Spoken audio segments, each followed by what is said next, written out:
Bismillahirrahmanirrahim. Assalamualaikum warahmatullahi wabarakatuh. Terima kasih saya ucapkan kepada peneraju acara, para barisan juri yang arif lagi bijaksana, serta seluruh penonton yang saya hormati dan kasihi sekalian. Pohon pepaya tumbuh berduri, tumbuh bersama bunga melati. Izinkan saya perkenalkan diri, moga-moga menyentuh hati.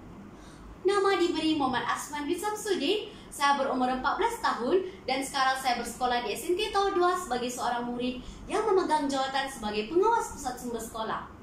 Hobi saya ialah membaca buku. Pada hari ini, saya akan memperkenalkan sebuah buku yang telah saya baca. Buku itu bertajuk Misteri Pencarian Lembu.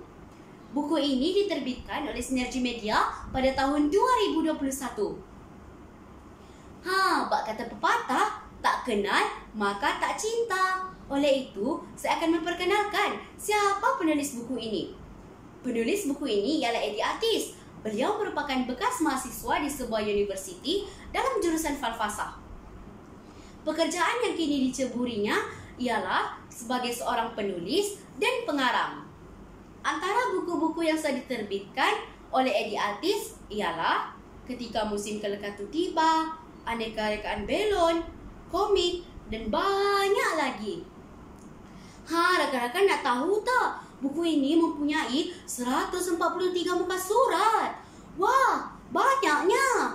Dan di setiap muka surat itu terdapat cerita yang amat menarik untuk dibaca.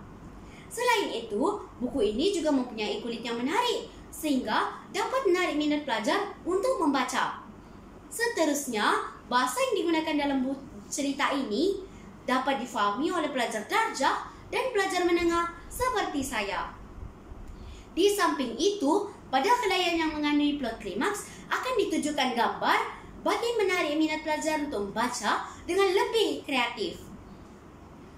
Rakan-rakan mesti ingin tahu kan plot atau sinopsis bagi cerita ini? Jom saya ceritakan.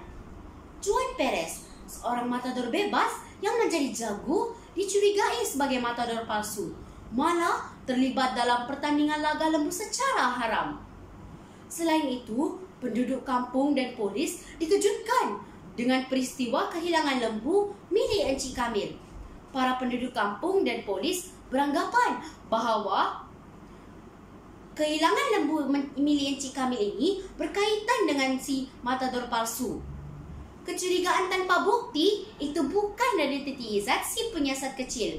Sebuah kes yang mencabar dan perlu dirungkai secara bijak.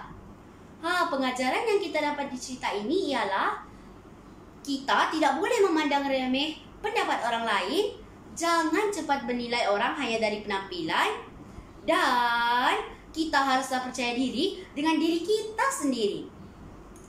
Sekian itu sahaja daripada saya pada hari ini. Saya harap setelah saya memperkenalkan buku ini, semakin ramai orang yang membaca buku kerana membaca jembatan ilmu. Sekian, membaca amalan mulia. Sekian, terima kasih.